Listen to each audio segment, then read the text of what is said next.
today, holy people of God? Feeling called to holiness? Mark says yes. On at least one level, today's celebration is about being called to holiness as God's holy people. As disciples of Jesus, we are first and foremost called to be like him. And yes, Jesus was holy. What does it mean to strive for holiness in life? What does it mean to be humble before God and allow the Spirit of God to be active and alive in our hearts?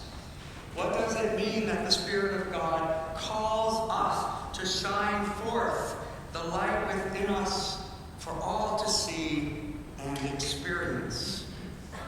Ever thought about your true calling in life and what that might mean to you as a follower of Jesus in today's world? In an article I recently read, it said, the title of the article was, "Does Your Soul Need Therapy?" Interesting. The writer said, "We're living in a time of shattered illusions and soul-crushing truths. Divided politics reigns. Economic crisis looms. #MeToo landed like a Mayweather uppercut. Because we're all fairly sure that the answer to our anxiety does not lie in more money or in more muscles. We're looking somewhere else within ourselves." The writer goes on to quote Joseph Campbell, who said, "We must let go of the life we have planned so as to accept the one that is waiting for us." As disciples of Jesus, the life waiting for us is not outside us, but deep within us. It is already part of who we are as baptized children of God. The call to holiness is deep within us. It's a kind of primordial call, if you will, to embrace who God created us to be.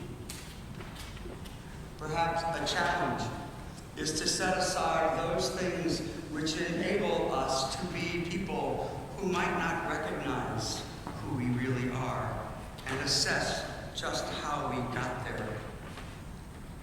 Sometimes we need to make changes in life.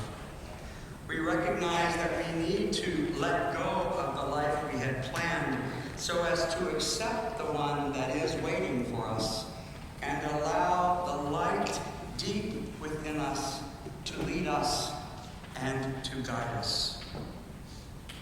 The holy women and men the church sets before us were not perfect people. They struggled with some of the same challenges with which we struggle. However, they were people for whom the Beatitudes we heard in today's Gospel from Luke were a guiding force in their lives. In the Episcopal Church's calendar of holy men and women, we can see other folks like Absalom Jones, Mahatma Gandhi, or Martin Luther King Jr., and many others. Apart from traditionally accepted saints, they are examples of people who strove to live lives of justice, mercy, and love. They worked hard to embrace gospel values to which we are called as disciples of Jesus. Those gospel values are all over the Beatitudes in today's gospel. Jesus called his disciples and calls us to a blessed life where we can be life-giving forces for others. Sometimes we get that right. Sometimes, as in my experience as late, we miss the mark. As people of faith, those times of challenge us to listen more intently to the voice of God and allow God to speak through the noise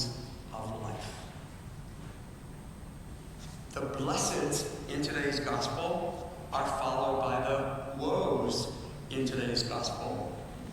Luke's Beatitudes have a different twist than those found in the Gospel of Matthew. Here, Jesus tells us how to become the beloved of God through a conscious effort to respond to the call to be holy. Throughout the Holy Scriptures, women and men were called and are called to holiness, to be more like God, to be people who mirror God's love in life. One could go down the list from Abram and Sarah, to Moses, to Elijah, to Daniel, to Mary, the mother of Jesus, Mary Magdalene, to Paul, and the list goes on. The Judeo-Christian tradition is about responding to the call to holiness. St. Mark's 22 youth and adults who were prepared to be confirmed, received, or reaffirmed faith at yesterday's diocesan convention are examples of individuals who strive to embrace God's call to be holy.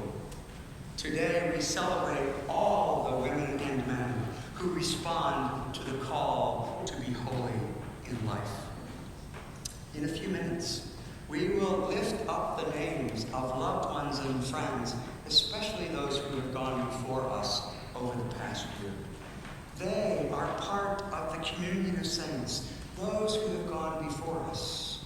They are part of those all around us and those who will come after us. To be holy does not mean to be perfect. No one is perfect. We are called to live in humility before God, respect each person, and do our best to love as we are loved by God. We are called to the way of love, the way which Jesus exemplified and teaches us through the Scriptures and through the church. We are called to do the best we can, to be people who strive to live into the way of love to which Jesus calls us. Think about our Breakfast Cafe teams who volunteer to serve those in need in our parish house every week of the year, or the volunteers at our spa days, or those at Heartside, Degage, Safe Haven, Meltrotter, and Dwelling Place, and that list goes on. Think about those parishioners who take Holy Communion to the sick, and to those of us who take communion to the dying, and to those who are unable to be with us. Ordinary people doing extraordinary things as God's hands and hearts. So on this day, we celebrate as All Saints' Day. What do we need to do to be better at our work, to strive for holiness? What do we need to do to love as Jesus loved and loves us? What do we need to embrace Jesus and let love reign in our hearts? I believe we're here today because we strive to be all God calls us to be as God's creation.